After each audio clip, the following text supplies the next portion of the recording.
So, bansa ng Russia, mga sangkay, nagkakagulo daw ngayon. Ito po yung ating aalamin pagdating po sa pandaigdigang balita.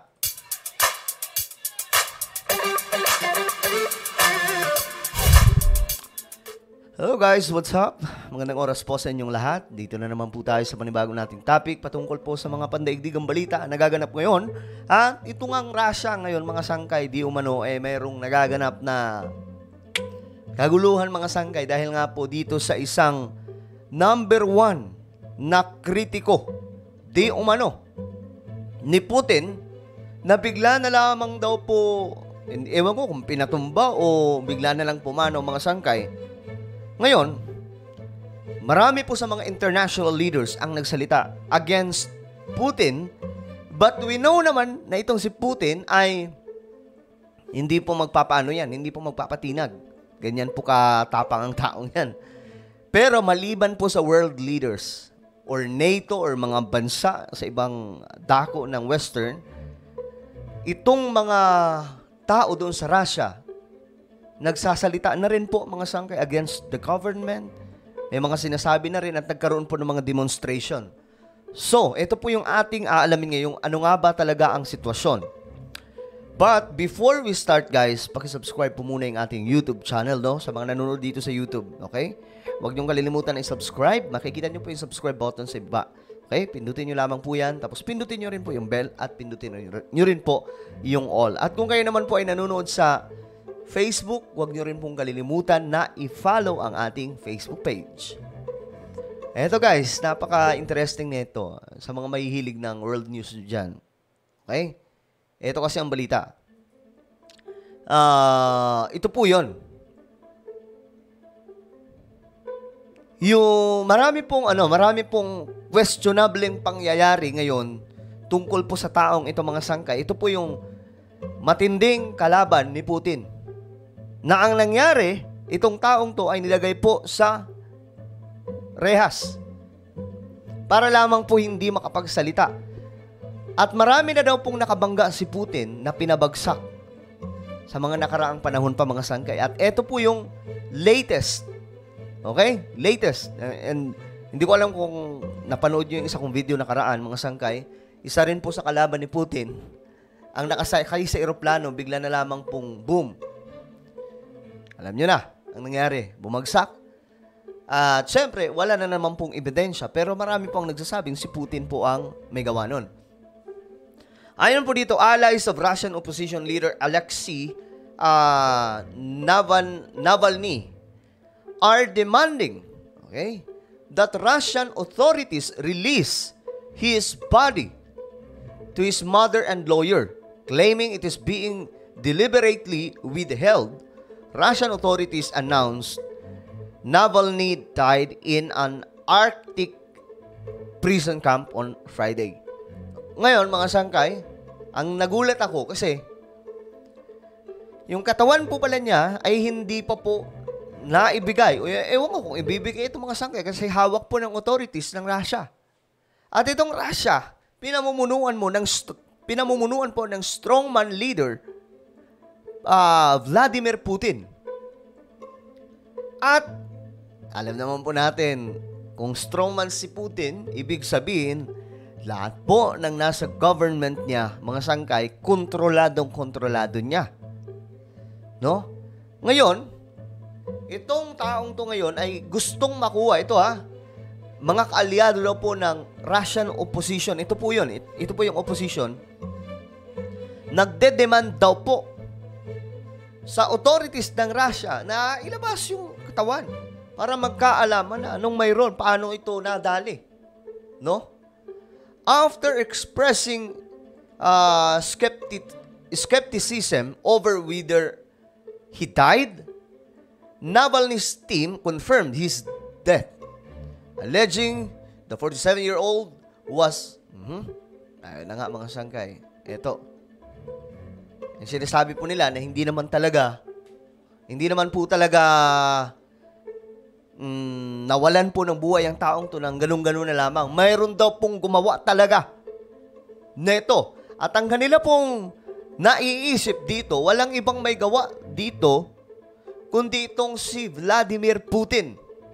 Dahil itong taong to mga sangkay, ito daw po yung may potensyal na makatalo sa presidente ng Russia. At kapag ito mga sangkay, nagkaroon ng chance na magkaroon po siya ng stage muli, no? Delikado po si Putin. So ayon po dito, Navalny's team claimed that Russian authorities are deliberately withholding his body from his family and lawyer, expressing concern that authorities could be trying to cover up signs of how he died. May cover up na nagaganap daw. Ayon po dito mga sangkay. Nakakapagtaka lang din. Pero pwede rin namang may karamdaman. Tapos bigla na lang ganun, di ba? Pero bata pa po ito mga sangkay. Ayan po, 47-year-old lamang. At marami po ang nagtataka mga sangkay. At ito nga po, maraming world leaders ang nag-react. Russia's prison agency says that imprisoned opposition leader Alexei Navalny has died. The Federal Prison Service said in a statement that Navalny felt unwell after a walk on Friday and lost consciousness. Wala daw po siyang masama daw yung pakiramdam. Russian officials say medical staff were called but were unable to resuscitate him. There's no immediate confirmation of Navalny's death from his team, however. Kasi pag nakuha po yung katawan niya mga sangkay, may autopsy po dyan eh. Makikita po talaga kung ano ang cause. No? Navalny was serving a 19-year sentence on charges of extremism, something he denied, having called all legal action against him politically motivated. So yun po ang dahilan bakit po siya na ipasok po sa loob, no? Sa rehas. Kasi nga po, nagkaroon po ng political, intervention. Political power and authority laban po sa kanya. Pinulitika po siya. Ngayon, tingnan po natin yung mga leaders na nagsalita dito. Ito, si Biden. He did it anyway because he believed so deeply in his country, in Russia. Reports of his death, if they're true, and I have no reason to believe they're not, Russian authorities are going to tell their own story. Make no mistake. Putin is responsible for Navalny's death. Ayan, no? Si Putin ang sinisisi nitong mga leaders sa iba't ibang panig ng mundo. Putin is responsible. What has happened to Navalny is yet more proof of Putin's brutality. Alexei Navalny Ito, Canada. Prime Minister ng Canada. had been an extraordinary fighter for human rights, for democracy, and someone who was standing up for the Russian people, standing up with extraordinary courage for a better future for Russia and for Russians. And we know how much that scares and continues to scare Vladimir Putin. We'll find out more about these reports of his death, but there is no question that he knew that this was always going to be a possibility, and he continued to exhort everyone to continue to fight and to stand up for what is right, to stand up for basic freedoms, to stand up for democracy. And I think on this day, it is a moment to reflect on his courage, on his inspiration for all. Tapang din ng taong to no? Biruin mo yung binangga niya, makapangyarihang tao, hindi lamang po sa Russia, kundi buong mundo. All of us. And double and triple down in our resolve as Canadians and as a country to continue to stand up against Putin, particularly in regards to Ukraine, but stand up for the values and principles we believe in a world that is more challenging and more destabilized than we've seen in a very, very long time. Щойно стало відомо, що зараз... Ito, natural, mga sangkay, si Zelensky. Magsasalita talaga yan. Ito, tingnan naman po natin. Saan kaya to? Ito, NATO Secretary General. Deeply saddened and concerned about the reports coming from Russia that Alexei Navalny is dead.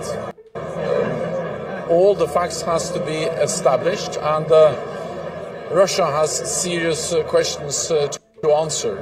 And we should be clear about what has happened here. Putin's Russia imprisoned him, trumped up charges against... Okay, so yan po ang nangyari. Marami po mga leader ng iba't ibang mga bansa ang nagsasalita against Putin. Ngayon, mga sangkay, ito rin po ang nangyayari sa Russia. Outrage is growing following Mayroon pong demonstration na nagaganap na palala ng the death palala. of Alexei Navalny, taking part in vigils in Navalny's supporters defiantly gathering, police swooping in, organizations there, shouting Ayan. shame. Pero mga sangkay, itong nakikita nyo, hindi po yung ganong karami. Bakit? Bakit ganun lamang ko kakaunti? Kasi nga po Russia po yan. Kontrolado po ni Putin. Pero mga sangkay, tingnan nyo, isa po ito sa, kumbaga kahit masabi natin na kaunti lamang po sila, para sa kanila, matindi na po itong pangyayari. Kasi nagkaroon po ng lakas ng loob ang marami sa mga Russian na magsalita against their government. Shame. They say they won't. Okay? Pero mga sangkay, itong mga taong to ngayon, ayon po sa lumalabas na report dito, na nabasa po natin, sila po ay pinag-iinitan ng mga kapulisan doon. Ibig sabihin, alam nyo na, pag sinabing pinag-iinitan mga sangkay, pepersanin po sila dyan na matigil lamang. At nag-umpisa ng araw po. No? So ito po yung nagaganap ngayon doon sa Russia na niyayanig po yung government po nila ngayon. Kasi hindi lamang po, of course, ang world leaders magsasalita against Putin. Lalong-lalo na po ang Western countries, mga bandang Europe. Pero ang matindi dito, yung mga tao mismo doon sa Russia, nagkaroon na po ng lakas ng loob na magsalita against Putin. Na ganito po. At delikado po ito mga sangay, kapag hindi na kontrol ito ni Putin, laglag po siya sa kanyang pwesto dyan. No? Pag nagising lahat, pambira. So ano po ang inyong opinion mga sangkay tungkol po dito? Tingin nyo ba si Putin talaga ang nasa likod? Mga sangkay, dito sa pagpapabagsak ng isa sa pinakamatinding kalaban ni Putin? Well, just comment down below. Now, I invite you guys. Meron po akong Facebook group exclusive para lamang po sa mga solid sangkay. Hukbong solid sangkay po ito. Okay? Hanapin nyo lamang po ito sa Facebook. Kapag nakita nyo na, mag-join po kayo. Okay? Ito lamang itatype nyo at make sure na masasagutan nyo lahat ng katanungan para makapasok kayo dito. Okay? So, ito ay exclusive lamang sa lahat ng mga solid sangkay. So, ako na po ay magpapaalam. Hanggang sa muli, lagi nyo pong tatandaan that Jesus loves you. God bless everyone.